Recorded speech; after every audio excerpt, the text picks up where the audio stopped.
I don't think about a legacy at all. No. Because it's over. Done. We did that. Moving on. For decades, Diane Keaton's laughter was the soundtrack to a generation. But what if it was all a performance? The iconic star of The Godfather and Annie Hall projected an image of fearless, quirky confidence that the world adored. The truth, however, was far darker. Behind that famous smile was a woman silently breaking, consumed by a secret health crisis, and a personal tragedy so profound she hid it from everyone. The end of the career and the end of the life is when you're dead. I mean, there's no end. Today, we reveal the story you were never meant to see, the shocking double blow that led to her collapse.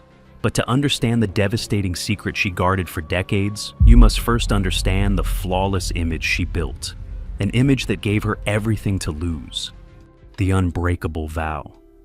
Long before the Oscars and the applause, a silent promise made in a quiet kitchen would set a young Diane Hall on a collision course with destiny. Born in Los Angeles on January 5th, 1946, she grew up in a home where appearances were everything and feelings were something you lived inside but never spoke of. She watched her mother, Dorothy, a former Mrs. Los Angeles crowned with theatrical ambition, slowly fade behind the curtains of domestic life. The applause her mother once craved was replaced by the clatter of dishes. At just 9 years old, Diane saw this life as a warning, not a map. That realization carved a vow into her young heart. I will not live my mother's life. This silent promise ignited a quiet but volcanic rebellion that drove her to escape. In 1966, at just 20 years old, she fled to New York City with a single suitcase and her mother's lost ambitions, determined not to vanish. But New York was not a dream. It was a test of endurance. She learned that survival was an art form mastered through hunger, cold, and brutal rejection in tiny, smoke-filled audition rooms. The words, too tall, too strange, not the type, clung to her like frost. Dinner was often just tea and half a slice of bread she pretended was enough. Fear became her engine. Her salvation finally came in 1968, under the heat of stage lights. A Broadway revival called Hair was searching for someone raw and painfully real. Diane auditioned barefoot and trembling, but for the first time, she performed not for approval, but to survive. That raw truth landed her the part, and her first taste of turning pain into performance. This led to the role that changed everything. Kay Adams in 1972's The Godfather. The film gave her more than fame. It gave her the voice she'd been fighting for since childhood. But it also cast a long, inescapable shadow. For it was on that set she met the one man who would become both her greatest love and her deepest wound, Al Pacino. She confessed she was crazy about him from the start. It wasn't just passion. It was recognition between two lonely souls who understood the ache of wanting the world and still feeling incomplete. While their on-screen romance captivated millions, their off-screen connection began to hum with a dangerous, unspoken intensity. This success catapulted her into 1977's Annie Hall, the role that would etch her name into cinematic history. That awkward laugh, the turtlenecks, the unfiltered honesty, it wasn't a costume, it was Diane. She was 31 when she held that golden Oscar statue, and for a moment, she thought she had finally arrived. But the applause faded the second she returned to her empty kitchen that night. Staring at the award, she whispered to herself, "Is this what it feels like to be seen?" The higher she climbed, the thinner the air became. The pressure to be Diane Keaton was a performance in itself, a cage only she could feel. While the world adored her, behind that unforgettable smile was a lifetime of solitude and sorrow that no spotlight could disguise. Her secret battles intensified. She was, in her own words, bleeding in silence. Every award and every hit film only raised the stakes, giving her more to lose and making her hidden crisis more dangerous to conceal. Her unresolved, on-again, off-again romance with Pacino mirrored this unbearable tension, a constant, painful yearning for a resolution that never seemed to come. She was spiraling, pulled ever closer to a devastating breaking point she never saw coming: the shattering of her fame. At the absolute peak of her fame, with the world at her feet, two devastating blows struck in the same cruel breath, shattering her perfect image, and exposing the fragile truth she had hidden for years.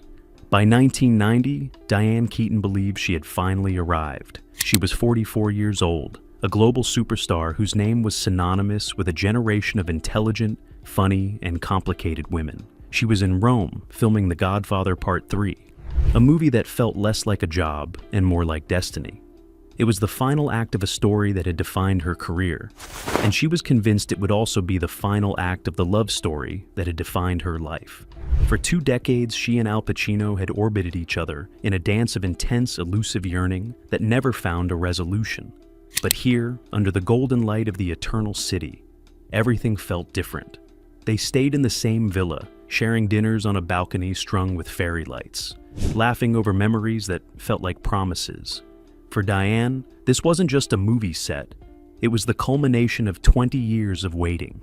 She allowed herself to imagine a life that might have been Sunday mornings with newspapers and shared laughter, children with his dark eyes and her crooked smile. She believed that after years of silence and uncertainty, their story was finally ready to end, not in heartbreak, but in forever. The shocking truth was exposed one evening beneath the slow-falling light of a Roman dusk. The air was honey gold, the kind that makes even heartbreak look holy. On that balcony, surrounded by the remnants of a meal that could have been an anniversary, Diane finally gave voice to the ache she had carried for 2 decades. Her voice trembled, not with anger, but with the quiet surrender of a woman who had waited too long to be chosen. She looked at the man she had loved for half her life, and whispered the words that would change everything. Marriage or goodbye. It was the last prayer of a woman who could no longer live in the space between. "I can't live in the in-between anymore," she said softly. The olive trees stood still, their silver leaves frozen against a sky the color of forgiveness. Somewhere, a church bell tolled, a slow, haunting note that seemed to pause the world. Pacino looked at her, his own eyes filled with a conflict she knew all too well. And then he looked away. There was no storm, no fight, just the unbearable stillness of a man retreating into himself. That silence, gentle, devastating, was his answer. He didn't have to say no. As she would whisper years later, the silence said it for him. In that moment, something inside her, that bright, stubborn, endlessly hopeful part of her soul, finally shattered. The woman who had waited years for words realized she would die without ever hearing them. That night, she packed quietly, folding her dreams between clothes that smelled faintly of wine and regret. Before dawn, she stood by the villa window, watching the horizon bruise into light. The sky was indifferent. She didn't cry. She simply left. When the plane lifted off, Rome spread beneath her like a painting she could never step into again. The seat beside her was empty. It had always been empty, and now it always would be. But just as she was reeling from this profound heartbreak, fate delivered a second, even more brutal blow. Days after returning from a shattered Rome, the phone rang. It was news that would rip the ground from beneath her feet. Her father, Jack Hall, her quiet compass, her steady source of unconditional love, had collapsed. The diagnosis was merciless: a brain tumor. The timing was so cruel it felt deliberate, as if life itself had decided to take everything that had ever steadied her. The 2 heartbreaks arrived hand in hand, stripping her bare. "That was when I broke," she said years later. Not loudly, just quietly broke. He was the one who stood outside her auditions, waiting to drive her home whether she got the part or not. Always ready with a smile and the words, "Next time, kiddo." Losing him was like losing the last light left on in the house. This dual tragedy triggered a complete and catastrophic collapse. The secret she had harbored for years, a devastating battle with bulimia, reportedly raged out of control. Food was the one thing she felt she could control when her world was spinning into chaos. The woman who had built a career on being seen now hid from everyone. Friends stopped calling because she stopped answering. The house grew still, haunted not by ghosts, but by the overwhelming absence of sound. She was descending into a private hell no camera could ever capture. Her famously sharp wit turned inward, cutting instead of shielding. In therapy, she began unspooling a lifetime of silence, finally confronting the truth she had spent her life avoiding, that for her, love had always been a waiting room. "I don't think people realize what it means to feel like you're never the first choice," she once confessed. It wasn't bitterness, it was anatomy, a truth carved into her bones. She had lost the two men who defined her heart, one to death, the other to distance, and somewhere in between, she had lost herself too. The woman the world saw as unbreakable had quietly disintegrated, buried under the rubble of a life she no longer recognized, lost in a spiral of grief and a devastating health crisis she could no longer hide, even from herself. Rebuilt from the rubble. In the aftermath of her silent collapse, Diane Keaton had to confront the ruins of her life and career, forcing her to make a choice: disappear forever, or build a new life from the ashes. The internal crisis she suffered had immediate and devastating external consequences. The Hollywood that had once chased her began to move on. Her career, which had once seemed invincible, faltered. Ambitious and demanding films like 1984's The Little Drummer Girl barely earned back half of their budget. Critics grew cold, and the box offices grew colder. For a woman who had once defined modern cinema, it felt like a freefall. "Everyone thought I was still on top," she recalled years later, "but inside, I was slipping." Her subsequent disappearance from the screen wasn't a choice made from a position of power.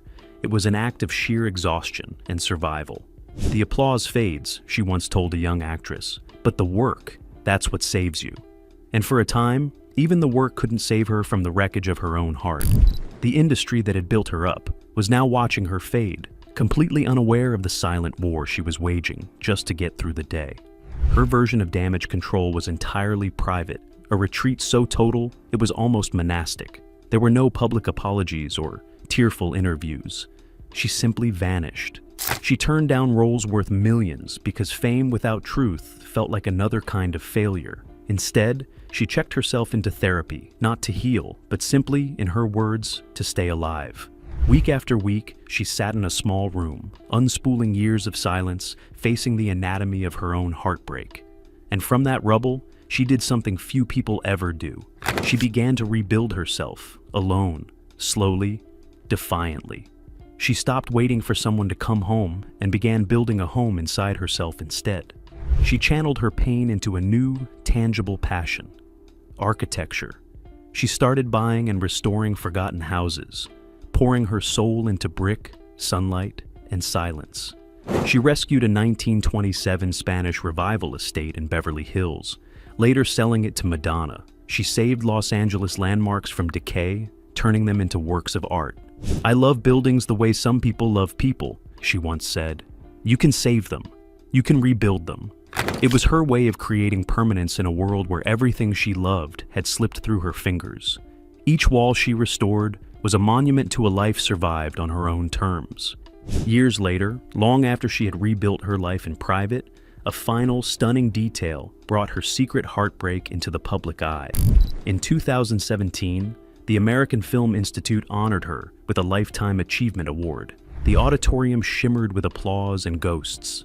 And then, from the wings, Al Pacino appeared. The crowd gasped, time folded, and 2 decades of unspoken history collapsed into a single, trembling heartbeat.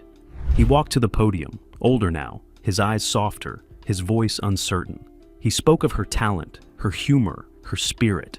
And then, looking directly at her, he said the words she had waited a lifetime to hear: "I love you forever." The room erupted, but Diane didn't cry. She smiled. It was a quiet, steady, knowing smile that belonged to a woman who had already grieved in every possible way. She had cried all the tears the world would never see, in therapy rooms, in midnight kitchens, on long, lonely drives home. That night, her smile said what her soul had long accepted: some loves don't end. They simply become ghosts you learn to live with. It was the look of a woman who had already mourned that ghost in private and, in surviving it, had become whole on her own. In her 50s, having finally laid that ghost to rest, she made her most defiant and beautiful move yet. She decided she didn't need a partner to have a family. She became a mother on her own terms, adopting her daughter, Dexter, in 1996, and her son, Duke, 5 years later. "They saved me," she would later say. "I thought I was done with love." Then they arrived and suddenly everything began again. They became the loves that stayed. Her home, once haunted by solitude, filled with laughter, late-night talks, and the sound of belonging. She built tree houses instead of movie sets and packed school lunches instead of scripts. In her children, she found the quiet, unshakable love that had eluded her for so long, a love that carried her through every winter of her life. The woman who had spent a lifetime feeling like she was never the first choice had finally chosen herself. In doing so, she had found everything she was ever searching for, proving once and for all that she didn't need saving anymore. The final chapter of Diane Keaton's life reveals a truth far more profound than any role she ever played. Her story isn't one of a Hollywood icon who simply had it all, but of a woman who secretly lost nearly everything that mattered and rebuilt herself from the silence. The devastating heartbreak from Al Pacino, compounded by the tragic loss of her father, was the shocking crisis that nearly ended her. Yet, it became the very crucible that forged her resilience, forcing her to find a strength she never knew she possessed. Her greatest act wasn't winning an Oscar, it was surviving her own life and finding a way to build a family from the ruins of a heart that refused to stop loving the world. This journey from private devastation to quiet triumph leaves us with one provocative question. Was Diane Keaton's unique genius, her ability to portray love and heartbreak so authentically on screen, born not from imagination, but from the pain of carrying an open wound the world was never meant to see? Let us know your thoughts in the comments below. And if Diane Keaton's incredible story of survival and resilience touched you, make sure to like this video and subscribe for more hidden stories of Hollywood's greatest legends.